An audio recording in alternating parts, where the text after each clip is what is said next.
Oh, la fameuse question. Hey, toi, t'aimerais faire quoi dans la vie? Rien de pire que ça. À travers mon parcours collégial, je me suis souvent questionné sur ce que j'aimerais faire dans la vie. Événementiel, hôtellerie, enseignement, en repassant par l'événementiel, puis encore là. Bref, je me suis souvent demandé vers où me diriger. J'ai fait mes recherches puis ont confirmé ce que je pensais d'avance. D'après un sondage commandé par l'organisme à but non lucratif Academos, plus de la moitié des étudiants québécois ressentent un niveau d'anxiété élevé par rapport à la décision ultime qu'est le choix de carrière. Puis c'est là que je me suis demandé, c'est-tu mieux de choisir sa passion ou la stabilité financière pour sa carrière? J'en ai discuté à travers 4 épisodes avec des gens que j'admire qui, comme moi, vont choisir ou ont choisi leur passion ou la stabilité financière pour leur carrière. Puis, à part de ça, là, je trouvais qu'il n'y avait pas beaucoup de podcasts qui avaient comme sujet l'avenir professionnel des jeunes Québécois. Alors, c'est mieux de choisir sa passion ou la stabilité financière? Aujourd'hui à l'émission, Alice Morel-Michaud. Bonne écoute. Bonjour tout le monde, ici Jérémy Ladouceur, bienvenue à ce nouvel épisode du J-Show spécial Passion ou Stabilité financière. Juste pour vous rappeler, on se retrouve encore aujourd'hui en compagnie d'une personnalité que j'aime bien pour discuter de l'avenir professionnel des jeunes Québécois. Justement, je suis en compagnie d'une comédienne que certains d'entre vous reconnaîtront pour son personnage de Maude dans Subto Texto et de Julie Monod dans Théorie 3D et Junior Majeur. J'en passe. Vous auriez aussi pu la voir dernièrement dans la série Qui a poussé Mélodie sur Télé-Québec. Et ça, c'est sans parler de la série audio sur Radio-Canada Audio, Miroir Miroir, qui est sortie l'année dernière. J'accueille chaleureusement, cher auditeur, Alice Morel-Michaud. Comment ça va, Alice? Allô, ça va toi? Ça va super bien, écoute.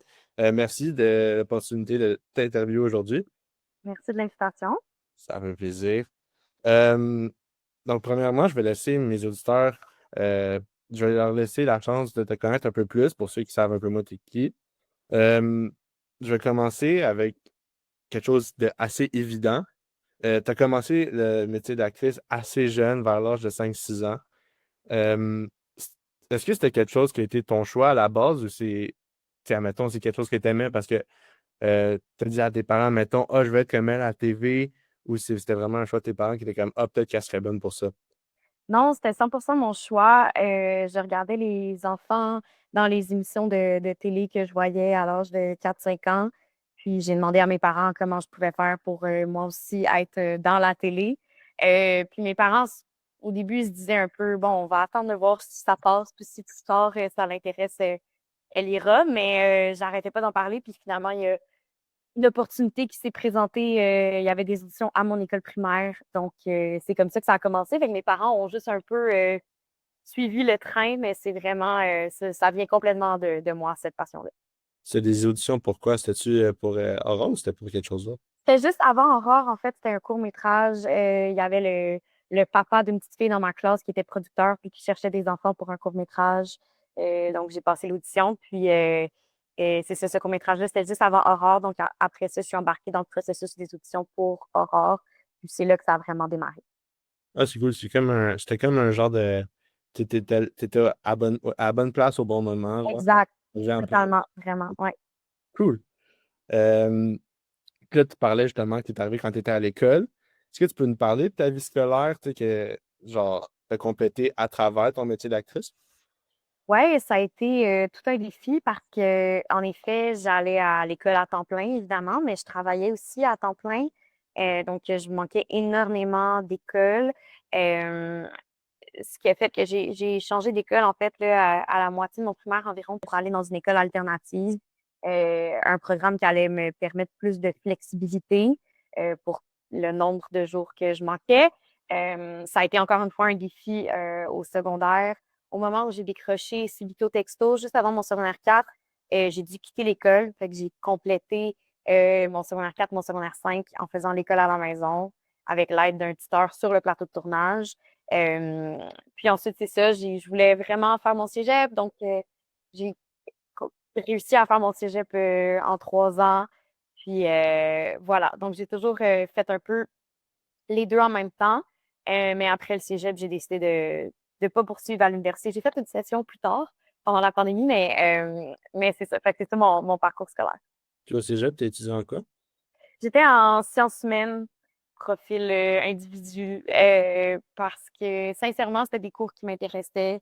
La psycho, la socio, on avait des cours de droit, c'était vraiment passionnant. Donc, j'avais le goût d'aller au cégep, pas pour avoir un diplôme pour pouvoir faire quelconque métier, étant donné que je l'avais déjà mon métier, mais c'était vraiment par intérêt, par désir de m'instruire. Puis c'est un désir que j'ai encore. J'ai l'impression que toute ma vie, je vais un peu faire des cours à l'université, à droite, à gauche, par intérêt. Cool. Mais c'est sûr que c'est justement ça que je parle dans ma série de podcasts, c'est d'aimer ce que tu fais, puis justement d'aimer ce que tu fais, puis en retourner ça de ta carrière, Mhm, et qui compte pour moi personnellement, c'est une de mes valeurs. mhm. Hum, C'est quoi le plus gros défi à relever justement? Tu sais, à cet âge-là, tu as dit, tu as fait ton secondaire 4-5, tu sais, c'est quelque chose que la manière que tu l'as fait, vraiment pas tout le monde qui a fait ça comme ça. C'est quoi le plus gros défi à relever, tu sais, dans la distribution de ton temps entre ta vie professionnelle, ta vie sociale et ta vie scolaire? Ouais, c'est une bonne question. Je pense que définitivement, secondaire 4-5, comme tu le nommes, ça a été vraiment un grand défi parce que j'étais un peu la seule de mes amis, de mes proches qui faisaient ça de cette manière-là. Mes autres amis allaient au secondaire un peu comme tout le monde.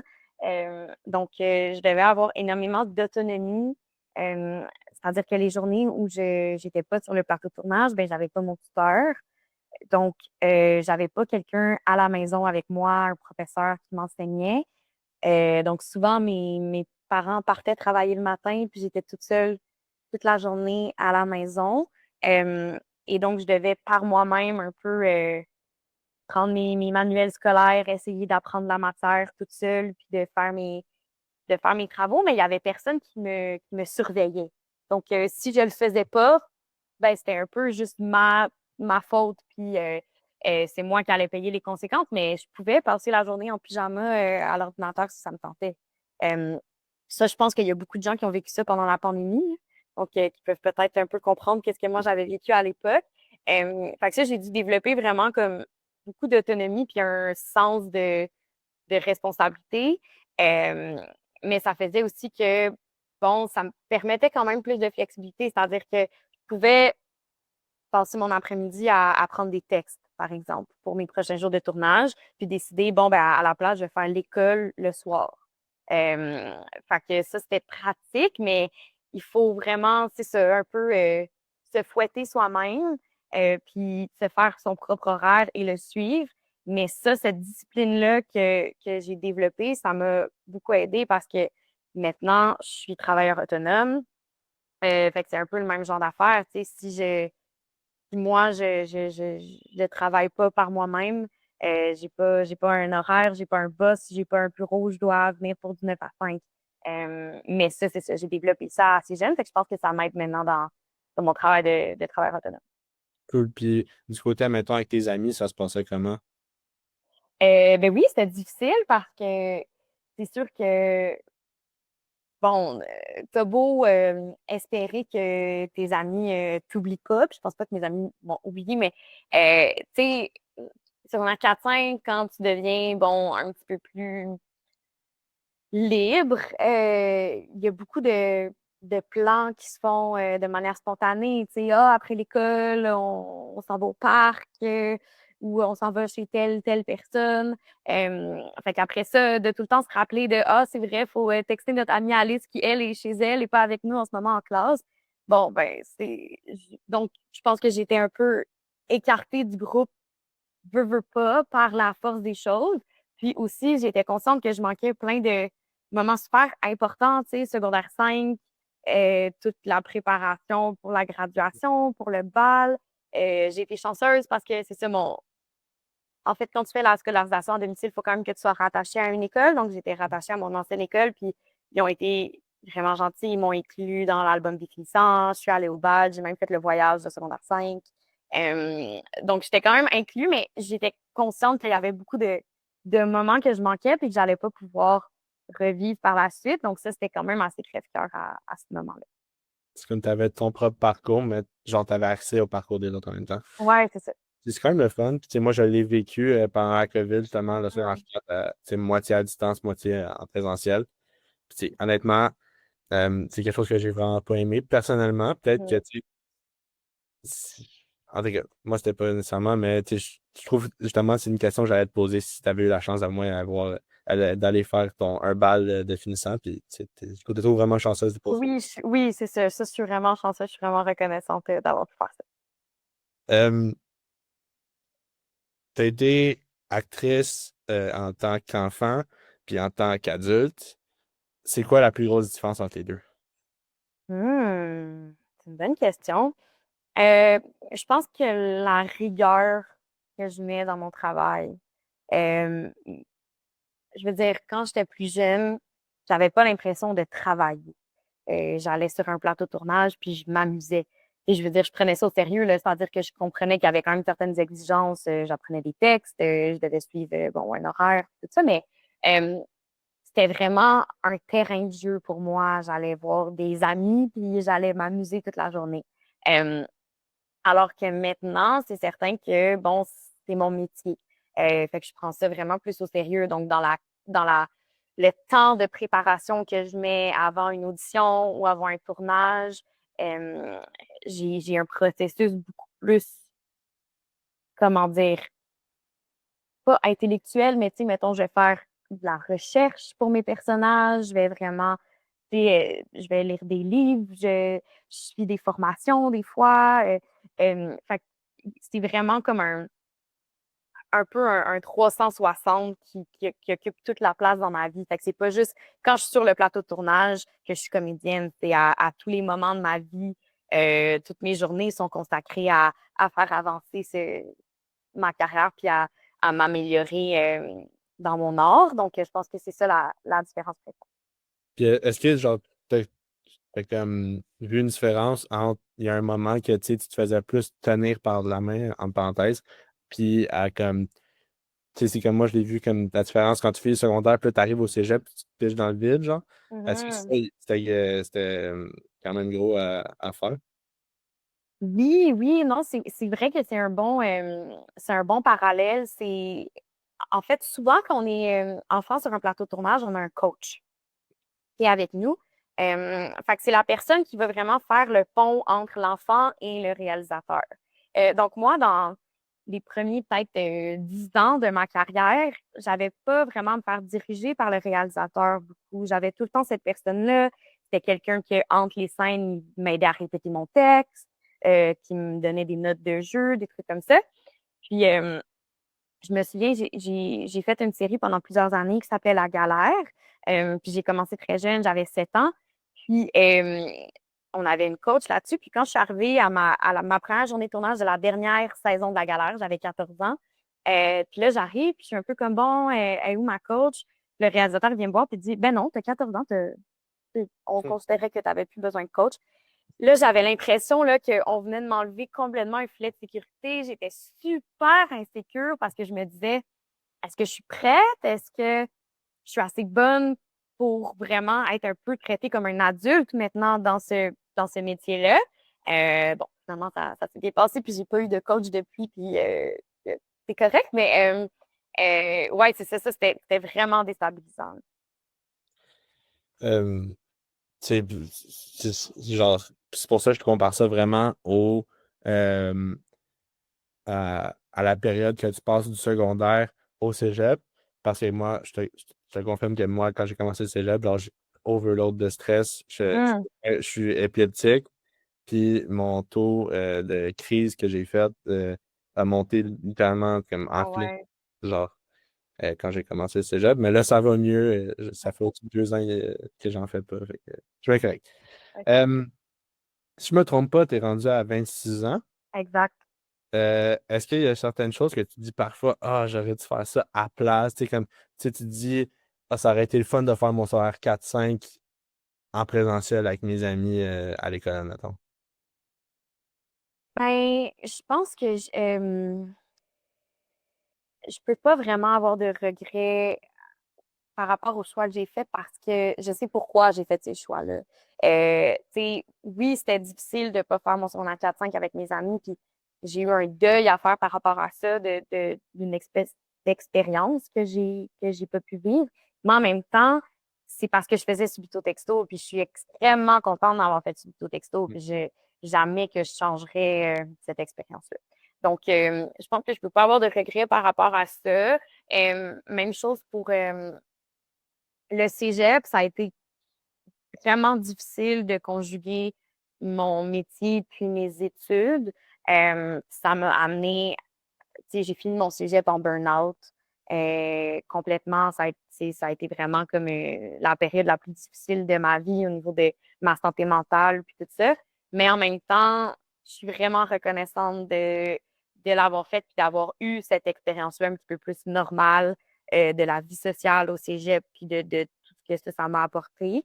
Donc, encore une fois, c'est pas des choses que je regrette, mais je pense que comme beaucoup de métiers, tu sais, j'entends souvent les athlètes parler de ce genre de sacrifices-là que tu dois faire, qui sont parfois déchirants pour ta passion, pour ton métier.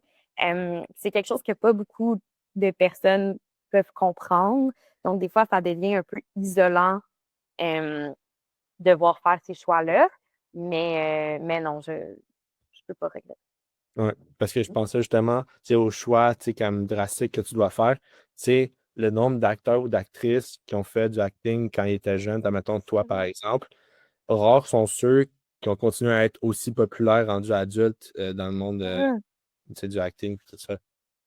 Ouais, ben, je pense que c'est ça. Des fois, c'est possible d'avoir une passion quand on est jeune, puis ensuite, quand on vieillit, on se rend compte que ça veut pas dire que cette passion-là, on veut en faire un métier. Il y a peut-être d'autres choses qui nous intéressent.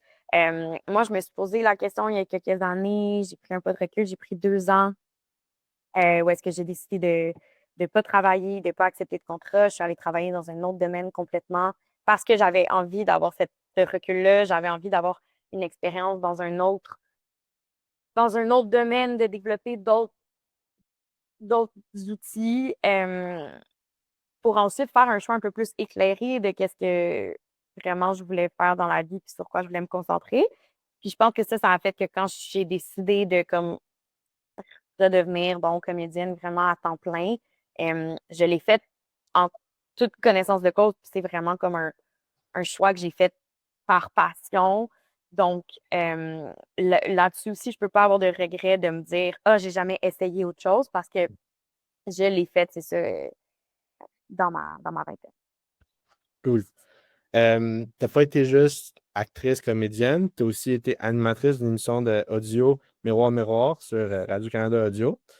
Tu parlais à travers la série sur différents épisodes de différents sujets en lien avec l'image corporelle des jeunes. Ouais.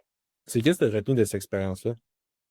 Ça a tellement été une belle expérience. Ce que j'ai retenu de cette expérience-là, c'est que ça a l'air vraiment quétaine, mais à quel point c'est la communication, c'est vraiment la clé pour faire tomber des tabous puis briser un peu des insécurités que tout le monde a.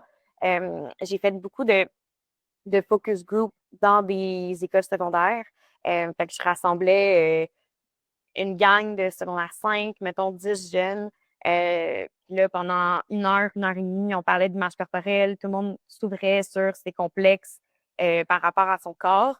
Puis, à la fin, à chaque fois, les jeunes nous disaient Hey, merci de nous avoir un peu comme forcé à parler de ça parce qu'on parle pas de ça entre nous autres. Puis là, on a l'impression que il y a comme quelque chose un peu une parole qui s'est libérée, puis maintenant on se sent vraiment plus confortable puis à l'aise de s'en parler entre nous. Donc, c'est vraiment ça que j'ai retenu, puis c'est ça que j'espère que les gens vont retenir un peu aussi en écoutant le balado. Ouais, parce que j'ai vu surtout avec certaines, surtout dans le premier épisode où tu parlais avec l'humoriste Tommy Néron, là. Ouais. Puis, tu sais, parce qu'on va souvent parler de, tu sais, comme les gars, genre, honnêtement, c'est vraiment pas un sujet, tu sais, admettons, surtout, tu sais, comme si t'es pas un sœur sans, comme le plus mince des gars, le plus musclé, ce qui est mon cas. Mhm. Euh, c'est rare qu'on va parler de ça, en bien en tout cas. Mhm. Puis, comme Dominique, il a mentionné quelque chose que ça m'a comme, tu sais, ça m'a allumé que c'est une lumière qui a popé. Tu sais, quand tu es actrice dès un jeune âge, tu sais, puis même toi, tu l'as dit, tu l'as affirmé, tu sais, c'est comme l'image de toi t'a jamais appartenu vraiment. Ouais, ouais, tout à fait. Puis ça m'a pris du temps réaliser ça parce que moi, c'était la seule réalité que j'ai connue. J'ai pas connu autre chose. Euh, Puis c'est avec bon, de la psychothérapie puis tout ça que j'ai réalisé dans les dernières années que mon rapport avec mon corps puis avec mon image était vraiment particulier, étant donné que euh, c'est quelque chose qui a toujours un peu appartenu à d'autres gens. Les gens peuvent se faire une opinion puis avoir une vision de moi et de mon corps sans me connaître, sans que je le sache. Puis là, maintenant, tout le monde vit ça un petit peu avec les réseaux sociaux. Mhm. N'importe qui décide de publier des photos d'eux-mêmes sur Instagram ou TikTok ou peu importe, ben, ont ce rapport-là avec leur image. Mais c'est ça, moi, je vis ça depuis que je suis très jeune. Donc, ouais, c'est ça, c'est comme un rapport qui est particulier. Puis ça a été bien, justement, à travers le balado d'en parler puis d'un peu essayer de déconstruire ça. Ouais. Puis, honnêtement, merci d'avoir participé à ce podcast-là parce que ça m'a honnêtement aidé avec mes pensées aussi. Là, on a appris à plus te connaître. J'aimerais ça discuter à propos du sujet principal de mon émission, Oui. passion ou stabilité financière. Euh, Est-ce que tu as déjà reçu, admettons, ressenti de la pression de la part des autres ou même de toi-même quand tu étais plus jeune pour faire ce choix de carrière-là? Pas pour faire le choix de carrière que j'ai en ce moment, mais plus, moi, j'ai toujours eu beaucoup de pression externe d'avoir un plan B. OK. Je pense que c'est commun quand beaucoup de gens décident de s'engager dans un métier artistique ou dans un métier où est-ce qu'il n'y a pas une garantie d'un salaire. Je pense que les gens autour de moi avaient beaucoup cette crainte-là de stabilité financière. Donc, je me faisais tout le temps demander quand j'étais plus jeune, c'est quoi ton plan B? Si ça fonctionne pas, qu'est-ce que tu vas faire? Euh, Puis ça, je pense que ça faisait que ça mettait beaucoup de pression sur mes études parce que je voyais que, bon, euh, c'était pas assez de juste avoir des notes correctes puis avoir mon diplôme du secondaire. Fallait quand même que je pense à une autre option de carrière, que je m'ouvre des portes au cas où que j'arrivais pas à vivre de ce métier-là, puis que je doive comme me recycler, si on veut, en autre chose.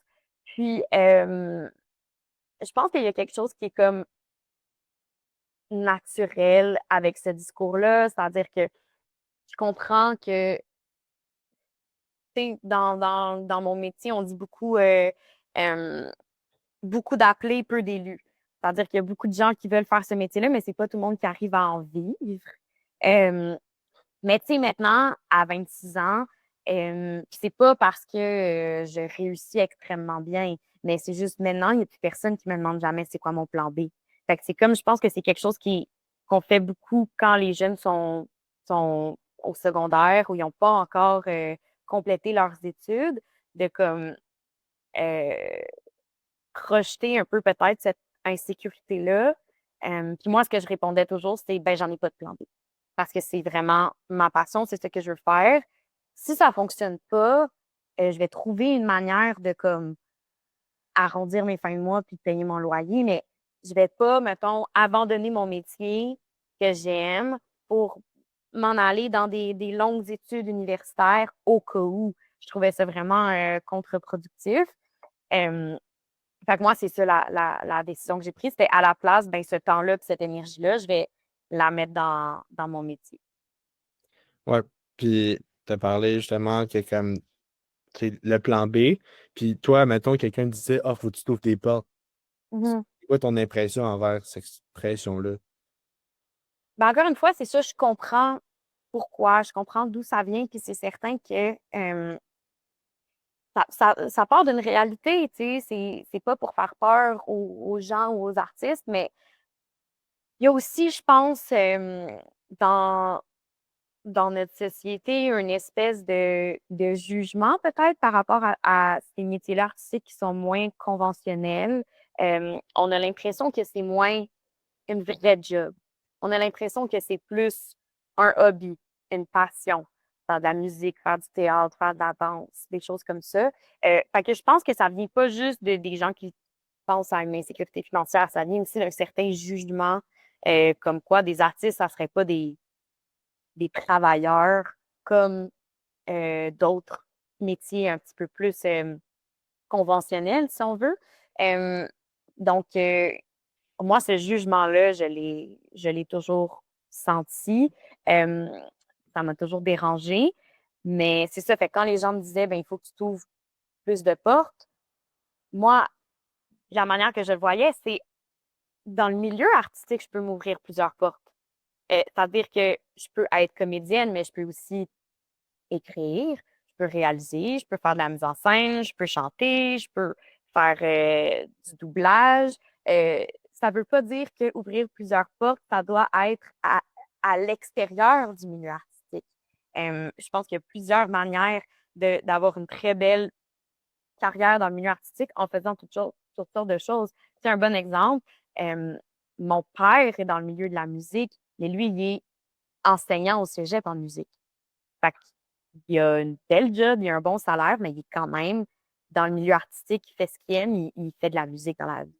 Fait que je pense que des fois, il faut aussi un peu, tu sais, voir plus loin que juste qu'on considère comme la chose normale à faire. Ouais. C'est quelque chose que je comprends parce que moi, je suis étudiant en arts et lettres en ce moment. Je suis en train de Mhm. finir mon deck. Tu sais, c'est quelque chose que tu sais, j'étais le seul de mes amis. En tout cas, j'ai jamais eu beaucoup d'amis qui ont étudié dans le même programme que moi.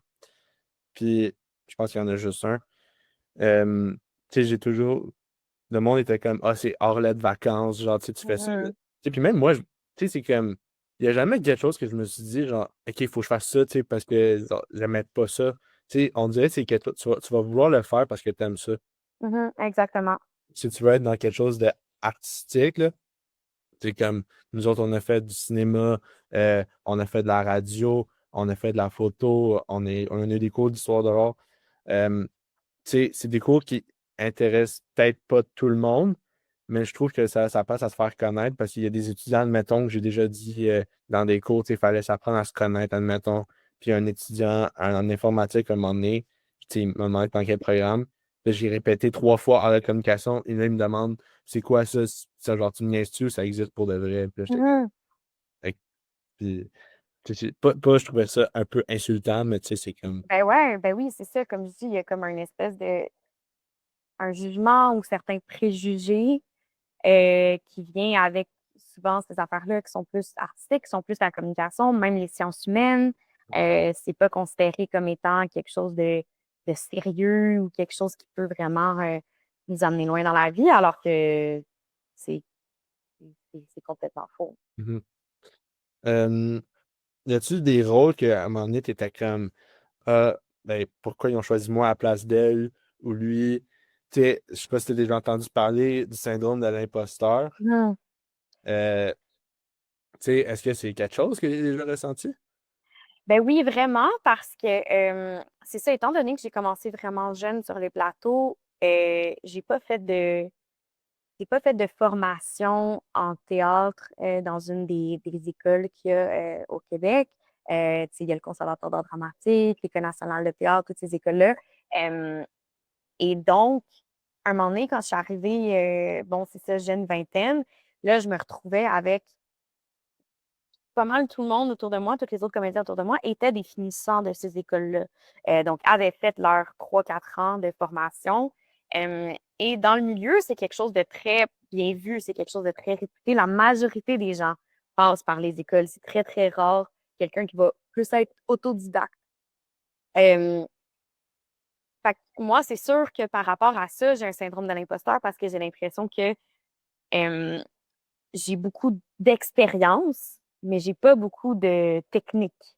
j'ai pas beaucoup de, comment dire, j'ai jamais étudié du Shakespeare. J'ai jamais fait un peu toutes ces affaires-là que les gens font dans les écoles de théâtre.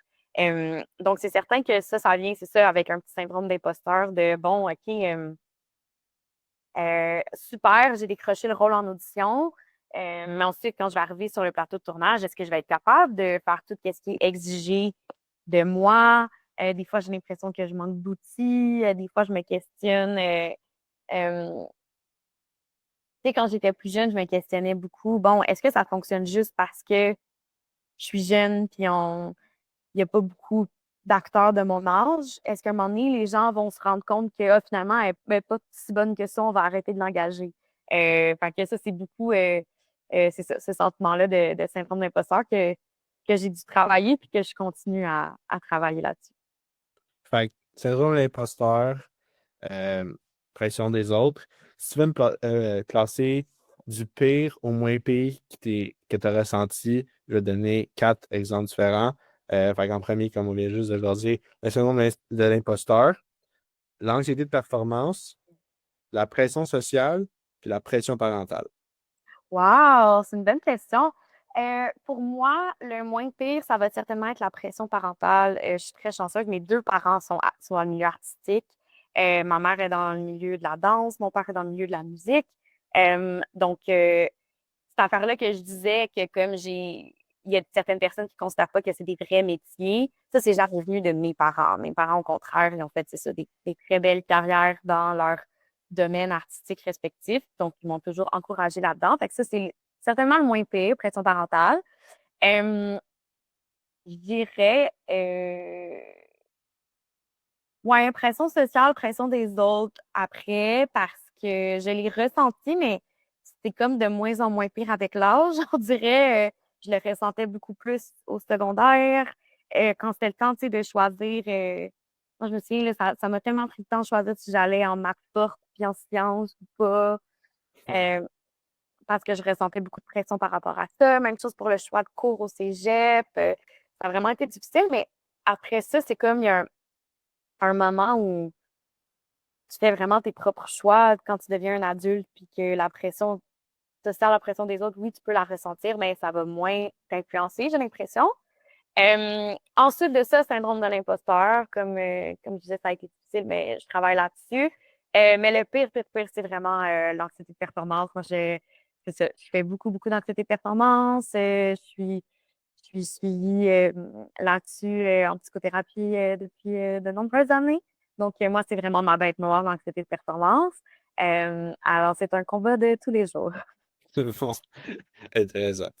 Euh, Puis, t'as fait, justement, tu en as parlé au début, plutôt en entrevue, que tu as changé complètement de domaine. Tu es allé Mhm. plus en politique, tu as travaillé plus Ouais, en politique, puis tu as fait quelques articles pour la presse, il me semble. ouais. Exact. Euh, Puis, qu'est-ce qui comptait le plus pour toi? Est-ce que c'était quelque chose que tu t'es dit comme, tu as pris une pause, t'as-tu fait ça plus parce que tu pensais que c'était pour être un peu plus payant ou juste parce que c'était un choix, tu sais, comme, ah, ça me tente de faire ça en ce moment, tu sais? Non, c'était vraiment pas un choix financier du tout. C'était c'était vraiment par passion. La politique, ça a toujours été une passion pour moi depuis que je suis toute petite. Mais j'avais jamais eu la chance vraiment de m'essayer de baigner dans ce milieu-là. Puis là, j'avais comme l'impression que le timing était là, le timing fonctionnait parce que je venais de terminer le tournage d'une série que j'avais faite pendant plusieurs années.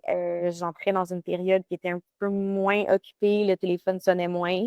C'est la réalité des travailleurs autonomes, c'est tout le temps en montagne russe. Euh, Fait que je me suis dit, pourquoi pas? Je vais juste l'essayer. Puis j'avais vraiment besoin de prendre un pas de recul, un peu de ce qu'on parlait plus tôt, là, de ce métier-là qui est beaucoup par rapport à l'image. J'étais comme tannée de cet aspect-là. Puis je pense que j'étais dans une période de ma vie où j'avais besoin de me concentrer sur autre chose que juste sur moi-même. Mm. Alors c'est pour ça que je suis allée travailler en politique pendant quelques années. Puis j'ai adoré mon expérience. Ça a été une très, très belle expérience. Mais c'est ça, j'ai fait le choix de quitter après un petit peu plus que 2 ans.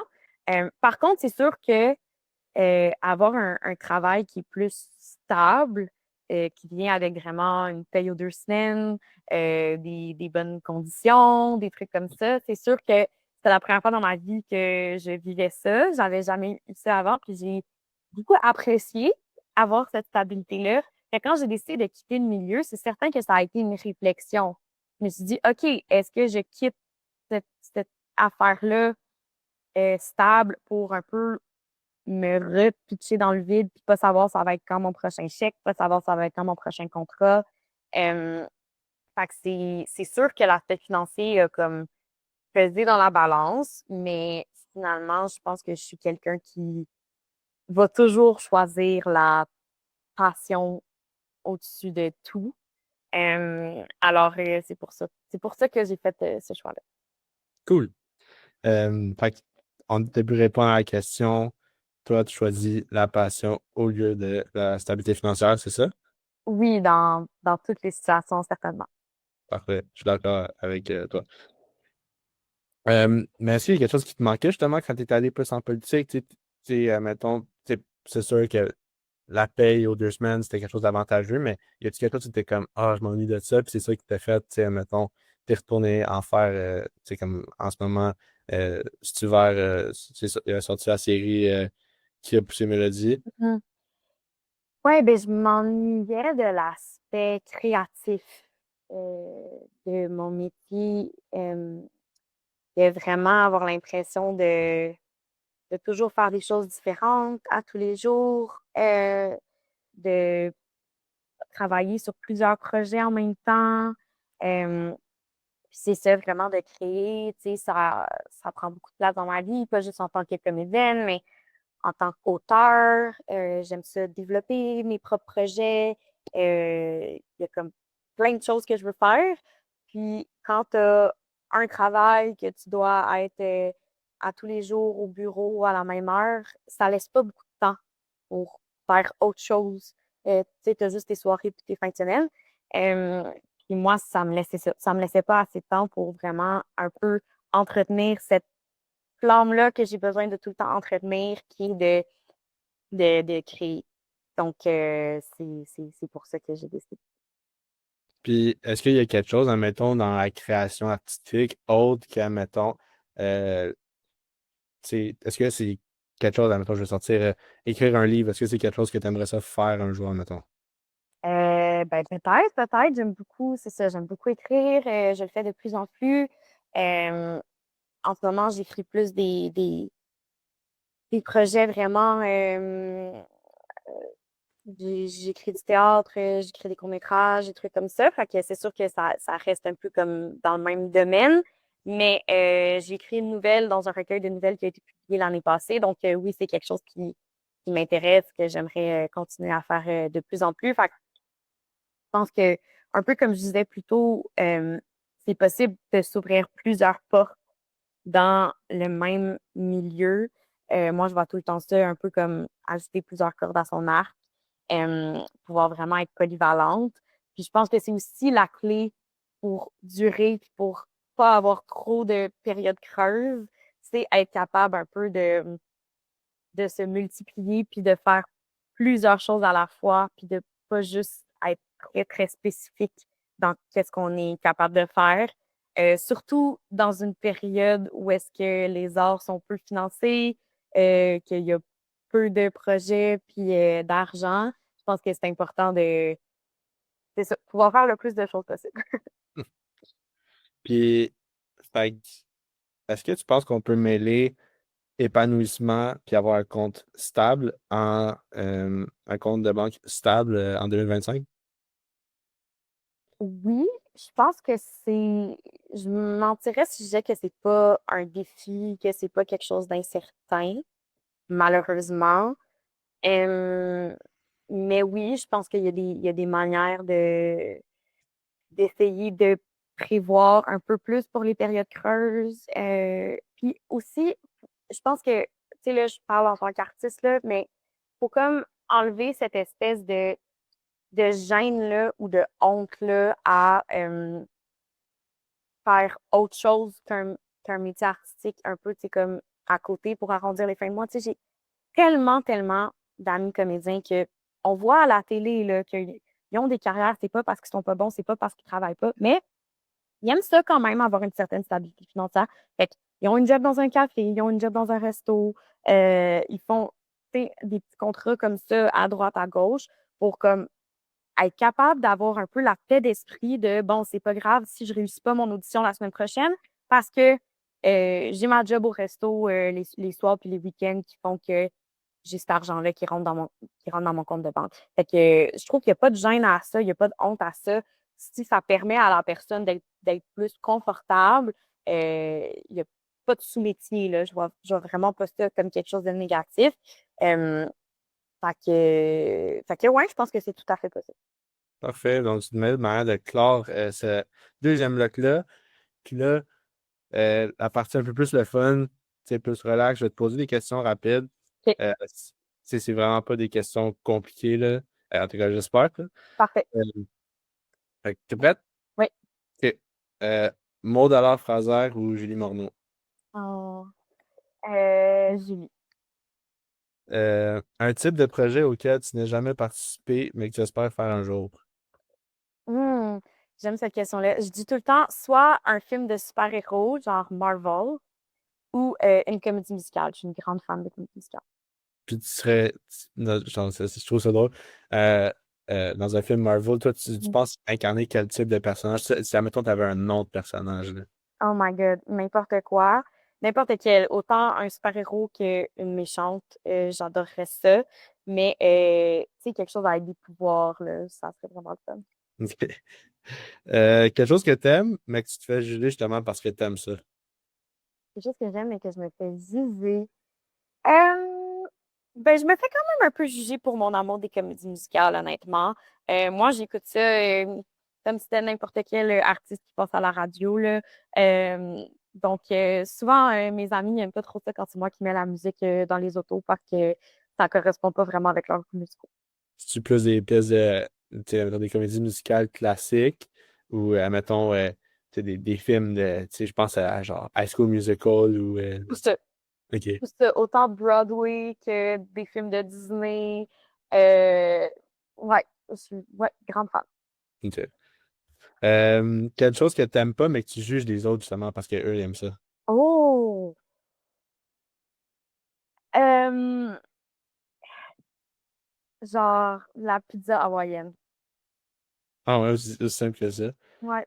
Il n'y a même pas d'autre chose que t'es comme, genre, Ben, c'est et toi, des ça. fois, que tu fais un rant parce que t'es comme, tu comprends pas pourquoi. Ah. Ce qui me vient en tête le plus rapidement, sinon les Cybertrucks, je trouve ça vraiment laid. Tu dois changer encore de carrière demain matin. Dans quel domaine vas-tu? Oh! En enseignement. OK. Ouais, je pense que ça, j'aimerais ça. Quel type d'enseignement, dans quel, quel cours spécifique, admettons? Ben le prof d'art drame, là, c'est sûr, mettons au secondaire, mais là, si j'ai pas le droit parce qu'il faut vraiment, mettons, que je peux pas faire quelque chose d'artistique, genre prof d'histoire? OK. Ah, je Ouais, m'intéresse à ça. ouais, je pense. Le plus gros sacrifice que tu as commis en dehors de ta carrière d'actrice. Oh, en dehors de ma carrière, le plus gros sacrifice. Oh là là, quand je travaillais en politique, je travaillais à Québec, donc je devais faire des allers-retours entre Québec et Montréal. Puis donc je pouvais pas apporter mon chien avec moi, fait que je faisais vraiment souvent garder mon chien. Ça me faisait de la peine. Puis finalement, la question qui se tue, euh, si un jour, tu pourrais soit faire un reboot de Subto Texto ou un troisième film dans le personnage de Julie Morneau, admettons, Ligue nationale, c'est lequel que tu choisirais? Un, Mais tu peux troi- faire juste un des deux, tu peux pas faire les deux. un troisième film, Ouais. certainement. On a toujours dit que c'était censé être une trilogie. Fait que moi, je perds pas espoir. J'espère encore un jour qu'il va y avoir un troisième film. Parce qu'honnêtement, je trouve que c'est vraiment un film qui a marqué, tu sais, comme moi, genre, c'est deux films québécois que j'adore. que j'ai regardé quand j'étais plus jeune, puis même j'ai des amis. Tu sais, j'ai demandé à mes amis justement s'il y avait des questions qu'ils auraient aimé que je te pose. Puis il y en a un qui m'ont dit si un jour elle aimerait ça faire, mettons, Ligue nationale ou un C'est film. certain. C'est certain que j'aimerais ça. Malheureusement, j'ai pas de scoop à te donner. Je sais autant pas que toi si ça va avoir lieu, mais c'est sûr que je garde espoir. OK, fait qu'on on croise les doigts Exact, on croise les doigts. c'est bon. Ben merci beaucoup, Alice, d'être passée sur mon émission. J-Show spécial passion stabilité financière. T'as parlé. Premièrement, merci pour le temps que tu m'as accordé. Je t'avais dit que c'était juste pour durer une demi-heure, mais on a dépassé un peu. Ah, Euh, c'est ma faute. c'est bien correct. C'est comme j'ai dit, tu nous as parlé avec l'ouverture, tu nous as parlé, tu sais, autant de ta jeunesse à ta vie d'adulte aujourd'hui, euh, ta vie d'actrice, puis ton métier en politique, tes allers-retours que tu faisais Montréal-Québec. Euh, Y a-t-il des projets qui s'en viennent bientôt pour toi qu'on devrait suivre? Dans ce que je peux dire, il n'y a rien que je peux annoncer encore. Je suis désolée. Mais à suivre. À suivre. Fait que Voilà. c'est ni oui ni non. Exactement. Puis où est-ce qu'on peut te suivre si jamais les gens sont intéressés à être sur les réseaux, sur Ouais, on peut me suivre sur Instagram. Pas mal ça, là. Pas mal sur Instagram. Là. TikTok un peu, mais pas mal sur Instagram. Parfait. Ben, merci Alice. Merci à toi. C'était l'épisode 3 du J-Show spécial Passion ou stabilité financière avec Alice Morel-Michaud. Comme à l'habitude, tu t'abonnes, tu drops un like de la vidéo. Je me sens comme un YouTuber, là, mais c'est sur YouTube, fait que j'ai pas le choix. J'espère que t'as aimé ça. Puis si t'as pas aimé ça, ben fais-le pareil. Abonne-toi, like la vidéo. Ciao!